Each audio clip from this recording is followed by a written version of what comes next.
Welcome to Come On You Spurs TV, where we talk about everything Tottenham. Today we are previewing the match between Tottenham and Sheffield United. Tottenham are hosting Sheffield United at the White Hart Lane, did I say? at the Tottenham Hotspur Stadium. To join me in previewing this is Chuma, and Chuma will join us on the other side. In the meantime, come on, you Spurs.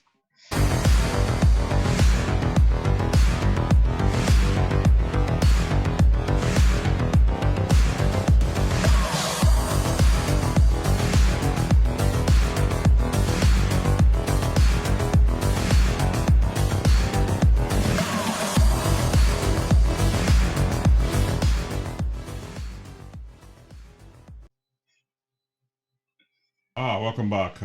International break's over. Back to the business. The Premier League kicks off again on Saturday.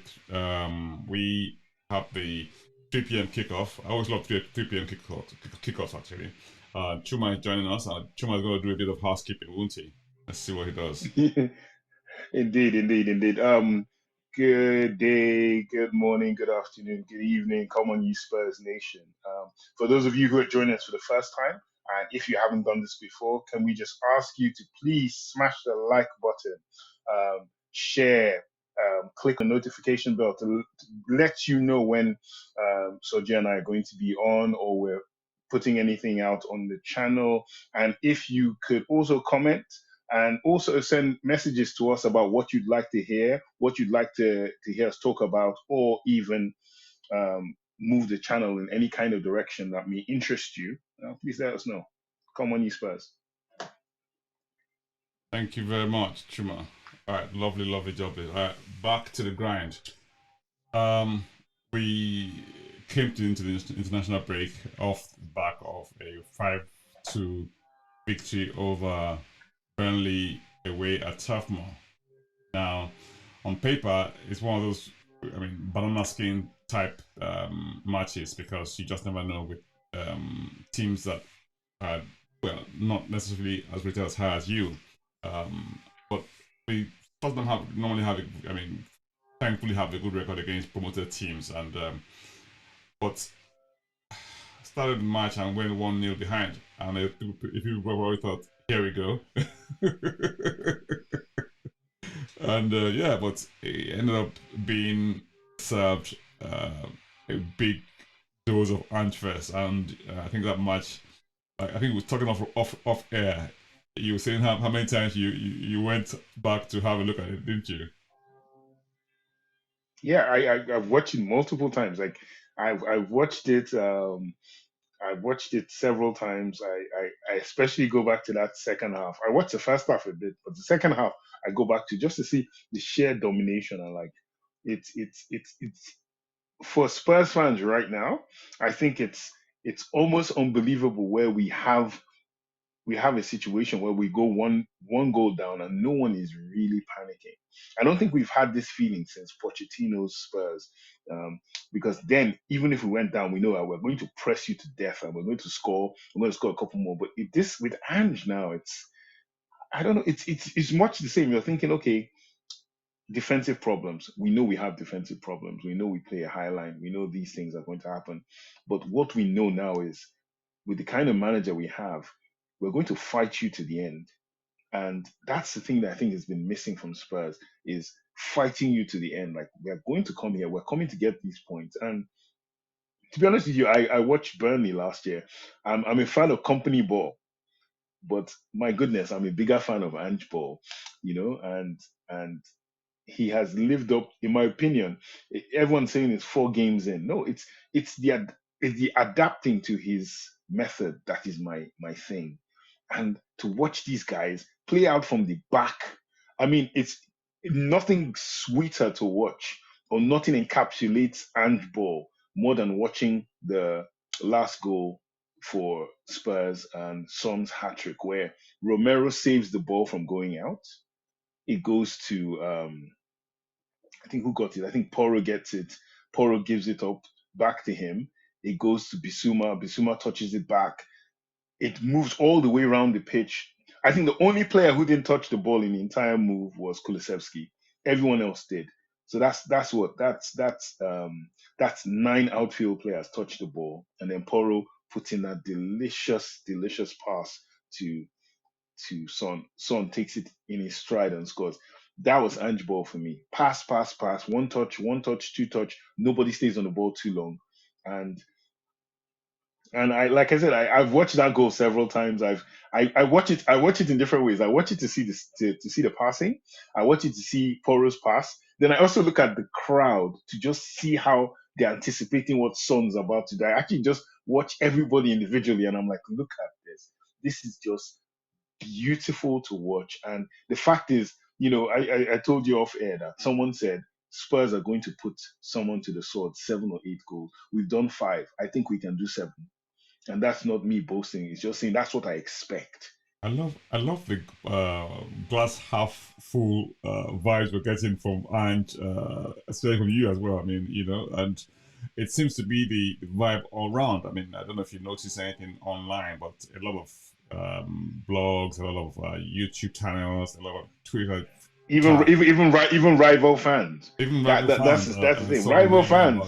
about Yeah, yeah. how good they think Ange is going to be for Tottenham. Even though it's early days, I mean, everyone's trying to contain the excitement about, but you can see that there is a good feeling going through the club now. There's a lot of positivity, there's a lot of positive energy, and you can see that, I mean, seeping through. And I was saying to you earlier on off air as well that, look, I haven't seen a manager come into a club as at least in such a short space of time, and just you can tell exactly how his team is going to play. I mean, even from the first preseason match, right up to now, they've played the same system, and it's almost as if, even though this is how they're going to play, there's nothing you can do about it. That sort of thing. And apart from the Fulham match, I mean, this is the match. This is a team that has been playing some really, really, really good stuff, and it's a joy to behold. I mean, it's a joy. I mean, from Tottenham perspective, of course, and of course, long may it continue. And that brand of football, you can tell that it's something that all of the players have bought into, because you can see how players have adapted. And the other thing I like about it is the fact that even though it's a philosophy, it's a system, it's not some sort of cast in stone type thing whereby you're rigid in shape, rigid in formation. You can tell that he tweaks things now and again, and it gives players that flexibility to do stuff on the spur of the moment. He said something which I really love. He says, I mean, I think one of his commentators was asking him about the fact that he was using inverted what's the word Fullbacks. fullbacks, and Inverted of course fullbacks. Yeah. there was that jibe about I want to copy Pep made, but on a more serious note, he said, look, if there's a space available for you to occupy, right, They will run into it. they Yeah. run into it and make it happen. That creates confusion in the ranks of because when you're used to playing a particular way, right, when the man you're meant to be marking or keeping an eye on has gotten into position of the part of the field which you're not meant to be, you think to yourself, how do we deal with this? And it causes I mean, confusion for the opposition. And before they recover, they go down, And that's that's one of the reasons why I love Ange, because he has this um, flexibility as well as tactical awareness, and it's starting to show that very, very, very, very quickly in the Premier League. And the other thing we said earlier on was this: right? You were hoping that a lot of people wouldn't give him too much praise, and so that other teams don't Yeah. become Yeah. Yeah. Yeah. Yeah. No. weary. No. No. It is. It is. It is. It is. It's piggybacking on what you said earlier on. I listened to something else. Someone said about it that the whole I'm copying Pep meet. But if you watch Man City, so the difference between how what um Ange is doing as compared to Pep or people who play like Pep is it's positional football, meaning you stay in your position and the ball comes to you. But he's tweaked it because we're seeing Madison running with the ball, we're seeing Bissouma running with the ball. So usually it's supposed to be the pass that is the only thing that moves is Cruyff's method. The only thing that moves is the It's the ball. ball, yeah. The players' positions are fixed. All they do is switch positions, but the ball comes to you. The ball does the work. But in his own, he's more like the ball does the work, but my players also do the work as well. So now you're confused. You don't know whether to stay in your position.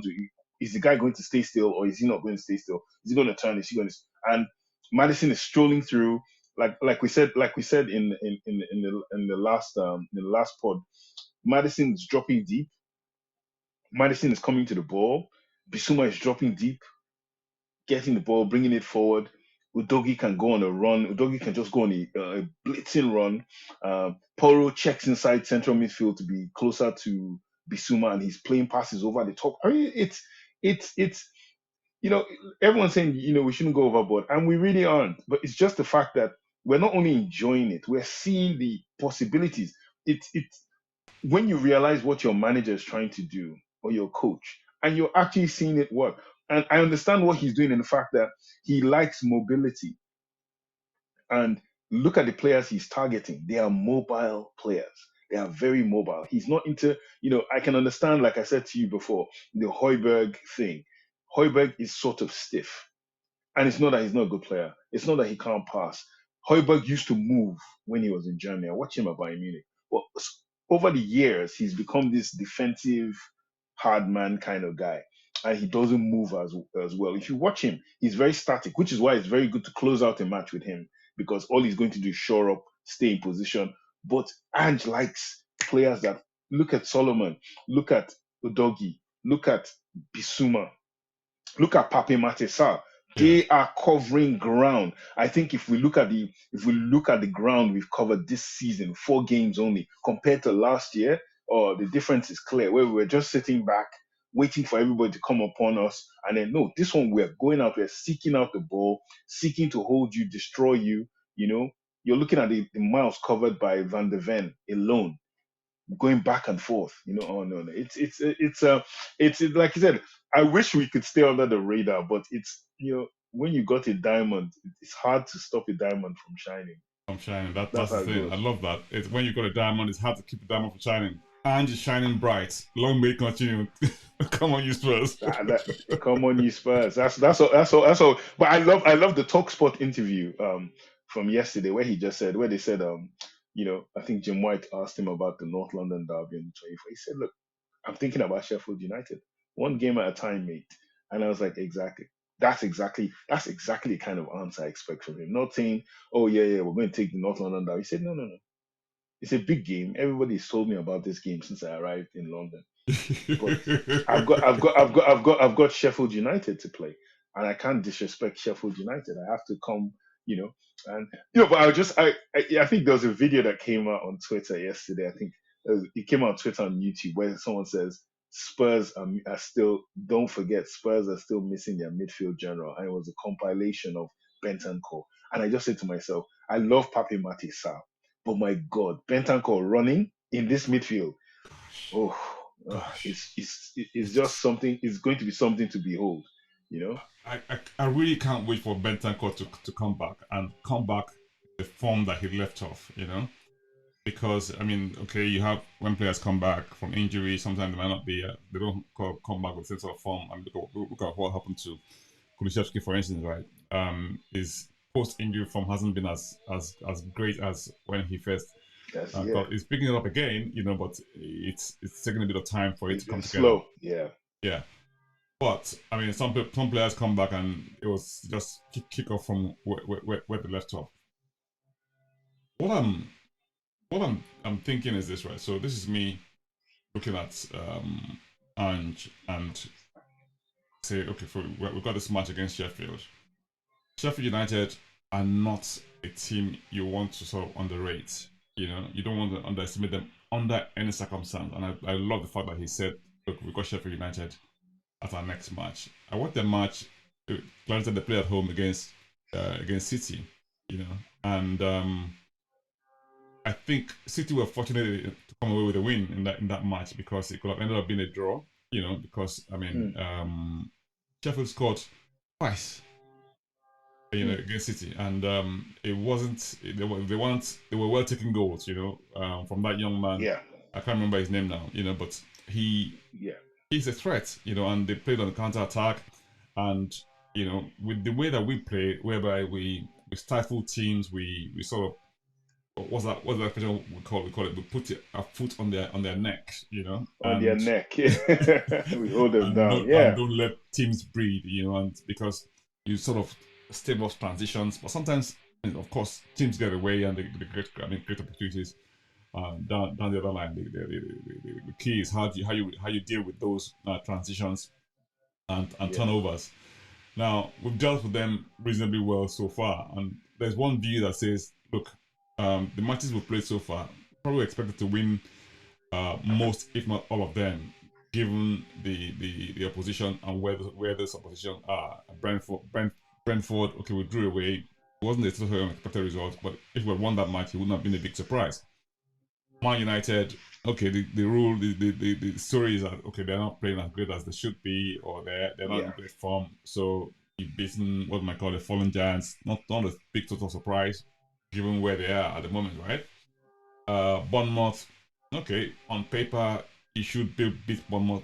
Again, when people say no disrespect to Bournemouth, it probably means It yeah, means all respect, all disrespect. Yes. exactly. So I Exactly. mean, I don't mean that in any negative way. All I'm saying is that look, given form, history, and how those sort of matches are played in the past, that's the result you expect, and I mean, for good reason as well. They have better players and you know, and then Burnley as well. I mean, so we haven't really faced any big test just yet, and in a way, I'm happy with that because it's enabling that team to settle down. It's enabling the basic philosophies of handball to be like executed, Hmm. and people get used to it. So when you do face the big test, you can really, really be up for it, right? So yeah, so I mean, of course, feet on the ground. Let's see how things go. But Sheffield United is the real test. Now that brings us to sort of possible lineups for this sort of match. I mean, we have this sort of a lineup legend that we kind of created, and it has something about it that okay, fine. It might sound like I don't know how to put this. It might sound like this is what you expect anyway. So what? There's no real big difference there. Let's have a quick look at it. Right. So talk us through this. I mean, Chuma, I know some of them have and we'll see where it's gonna pan out and see how things. Bear in mind that we have some injury news or injury doubts, if you like. So I mean, it Yeah. may it Yeah. may mean that um some of those people who are listed there may not necessarily be available for selection by the coach. Yeah. So Vicario went to the game when he joined up with the Italian squad. He didn't get to play. I think Donnarumma played both games. So he comes back unscathed. So he starts a goalkeeper. And by the way, like he the celebration when we were 3-1 up and Burnley had a break and La Fossa took a shot and he saved it. And that celebration is going to be something that I think it's a mental it's like a mental kind of like assurance to him that look, I am a top keeper. That thing could have ruined our momentum in that game as well if he'd Absolutely, scored at that point. And he brilliantly saved it. And you saw him just clench his fist, and then you saw Romero and Van de Ven come to him, and they two were all hyped up. I was like, exactly, this is the mentality. We're not going to concede right now. Yeah, we may concede in the game, but we're going to score more first. So that's that. Then right back, I I just think now, I think Poro has laid his marker down. However, if you remember, if you look at Sheffield United play 3-5-2, very similar to Brentford. So they are going to be very physical with their wing backs on the side, trying to catch us out because they know Kulusevski or whoever is playing on the wide positions is not really going to track back as much, right? So I have this feeling that Emerson might return for this game. I don't know why. I just think Emerson, not because Poro's done anything wrong. Poro's been excellent, but I think he will mirror what he did against Brentford in the fullback position. I think Emerson will come back, but Emerson is more physical, more defensive, and Emerson can fill that void when Kulusevski doesn't track back and they're trying to break through in midfield with their wing backs and combinations there. So I would say Emerson is going to be my right back for me. He's my right back for this game. Romero, Shake. Oh, go ahead. Sorry. No, carry on. No, carry on. I mean, I was just sort of, I was Yeah. agreeing with you in a sense, yeah.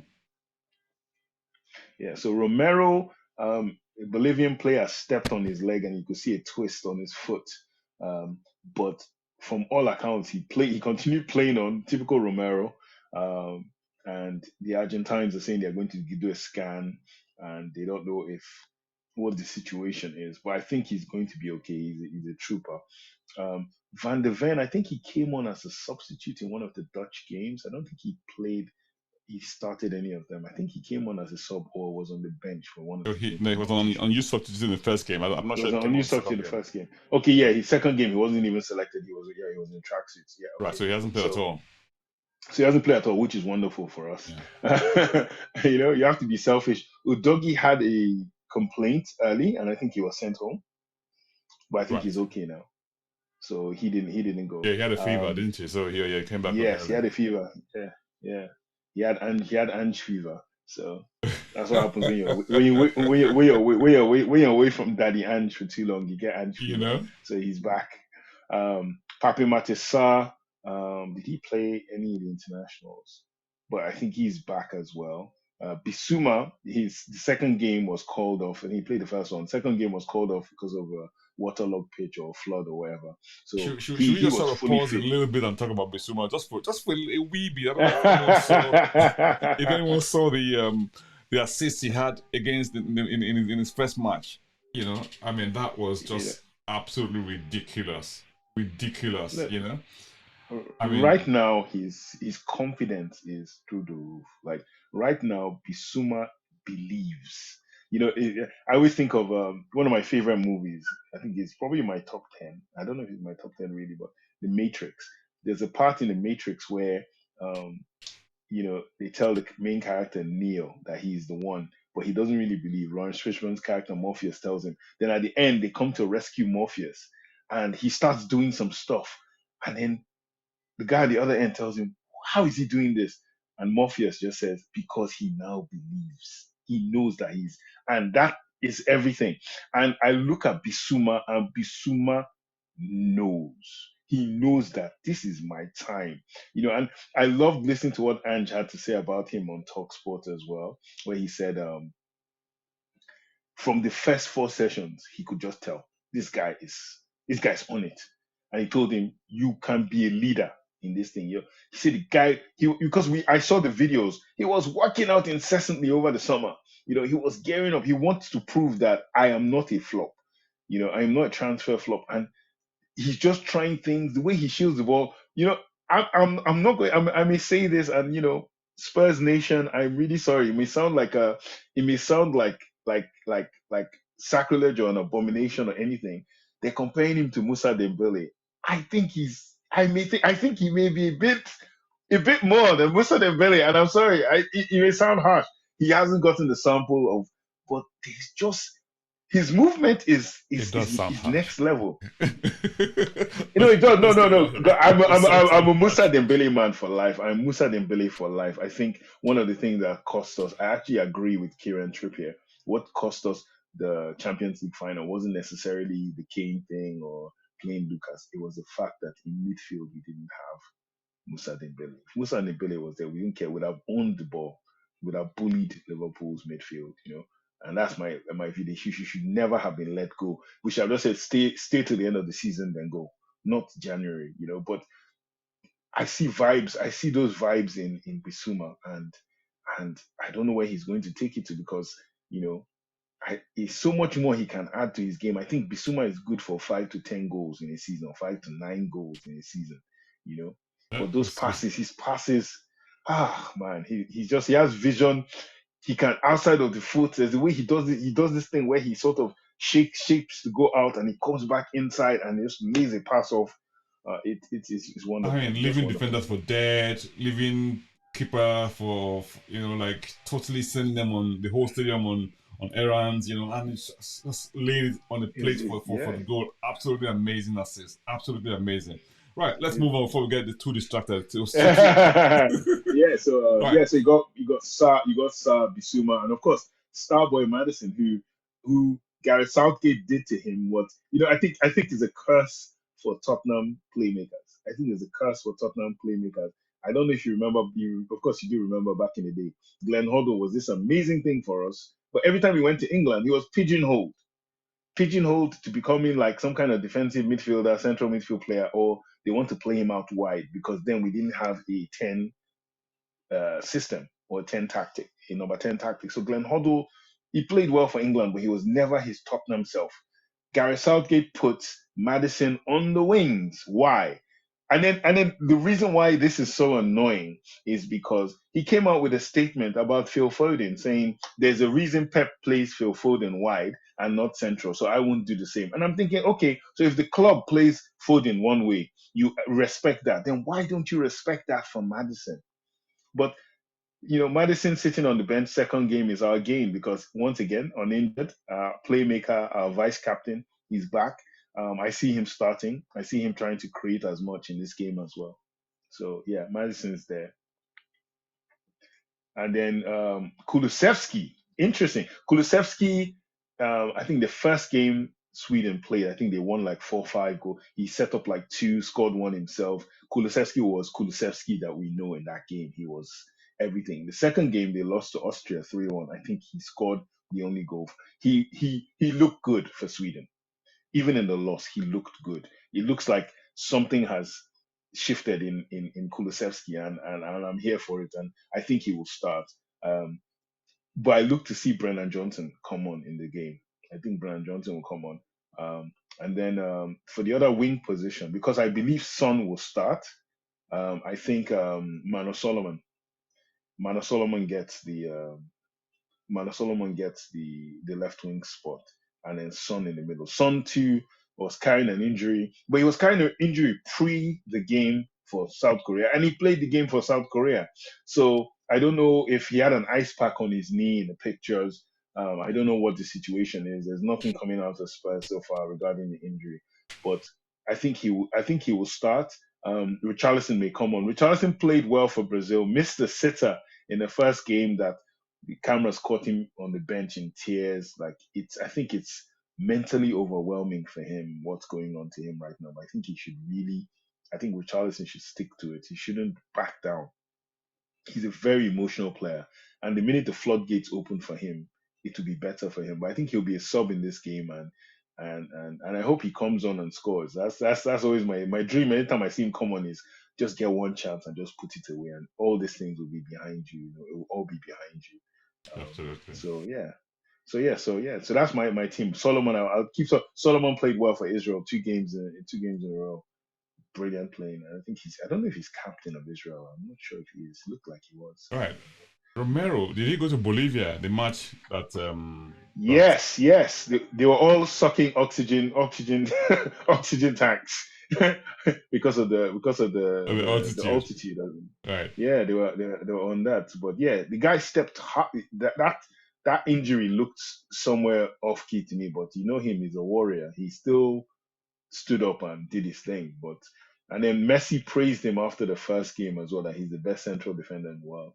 And Ange just said, "Well, if Messi says it, what can I say?" Absolutely. I mean, it's difficult to argue against. I mean, I wouldn't want to argue against Messi. Talk less of argue against Ange for that matter, eh? Yeah. But yeah. Sheffield United are coming at us with. I think they've been playing 3-5-2 the whole season, and they have some good players. There's a young boy they bought from Villa, Cameron Archer, the striker. He scored 2 goals against Everton Yes. just before the break. He's a very nifty young striker. Then they have a midfielder, Oliver Norwood. I think he's really good, a good passer. Then I think there's a Brazilian guy they have that not a lot of people have heard of. He's Vinicius Souza is his name. He's one to watch. He's one to watch, but hopefully not against not against Spurs. But yeah, they have 3 guys in midfield, so they match up very well with us in midfield. So let's see what Ange can alter to give us the man advantage in midfield. Right. So we have Sheffield United, Tottenham coming to Tottenham, and do you want to give us some scoreline predictions? Because they're coming to Tottenham, I don't think they'll score. I think they'll sit back and try to hit us on the break. And against Ange, that's a mistake. If you sit back and because one of the things that worked in our favor in the Burnley game, I don't know if most people noticed, was um, Vincent Company switched to a back five in the second half. And the minute he switched to a back five, it was game over for him because we just started cutting through them. So if these guys come and they're a back three that turns into a five, and they turn to a five, and they're just going to give us spaces behind. It's going to be a case of, like I said, the thing about that positional football that was so interesting and why Angie's is so different are the characteristics of the players. He has a good passer in Vertin in Poro, but he has a runner in Udogi. Udogi is I don't know, he's like the linchpin in this thing because he's not going to stay in a position inverting. He's going to run forward. And that creates problems for you on that left side. So based on how it is here, how are they going to mark him? If they put a guy to follow him, that leaves a space. If someone comes from fullback position or wingback position, you're giving Solomon or whoever is playing wide, you're giving them the space as well. Absolutely. So it's a case of they sit back. So this long, I made a long story longer, but I'm going for 3-0 to Spurs. Well, we did say that there will be one point when Spurs might sort of stick on a team's neck and wow, you're going for it. So this is going to be that match because it's probably early days still. So I think, but they want to sort of make a statement ahead of the North London Derby. So which I think is probably a reason why they'll probably go for same sort of scoreline or similar scoreline that they had against Sheff against Burnley. So I won't be surprised if you score more than 4 goals, but I'll go for 4 now. Fun. You know what someone put down online was, you remember this 2016-2017 season? Every time we played a club that wasn't top 10, we just gave them 4 or 5. We played Hull end of the season, we gave them 7. We played Leicester that season, we gave Leicester 6. We just kept beating guys. If you're just not on that our level, you just get smashed. So I look at that kind of returning now with Ange, where look, if you get a small team and you can raise your goal difference, and just why don't you just go for it? And also let's see what happens, because also another thing, you remember we had the 12:30 hoodoo at Spurs every time we played a midday game. That's been broken. Yeah. We also had the lethargic coming back from internationals as well. Yeah. So that's another. So we need to break all these. In Nigeria, you need to break the generational curse in Nigeria. so that's why you need to break that generational curse. We need to get rid of coming back from internationals, and everyone's kind of like, trying to get their feet. No. Get right back on it and go for it as well. And I think also let's just add, I'm really looking forward to seeing Brennan Johnson play. I don't know what position he'll play, but I'm looking forward to that young man because I think the guy, once again, he's a player who wants to come to Spurs. He wanted to come to Spurs. This is the thing. We're no longer getting people who think they are better than Spurs and they have to settle. We're getting someone who says, I want to be here. I want to come and play for you. I want to play for Ange. And, debut goal for Brennan Johnson. It might be. I don't know. If he comes on, I think he scores. Fantastic. All right, so scoreline, you say 3, I say 4, but we don't concede. Yeah, so we're very much looking forward to it. We also want to ask you guys to join us on the post-match stream. Post-match stream, yeah. I know people might be screaming, I don't know, they're saying, in delight, but yes. But the post-match stream. I hope you're going to be joining us, streamer, yes? Yeah. No, I'll be available Saturday. I will be available. Fantastic. So very much look forward to seeing you guys. And in the meantime, we say, come on, you Spurs.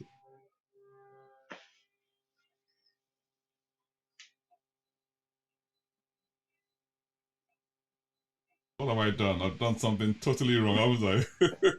Once again, don't forget to subscribe, ladies and gentlemen, boys and girls. Absolutely. Subscribe, comment, share, click on the notification bell.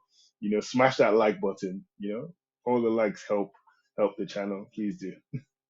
Thank you.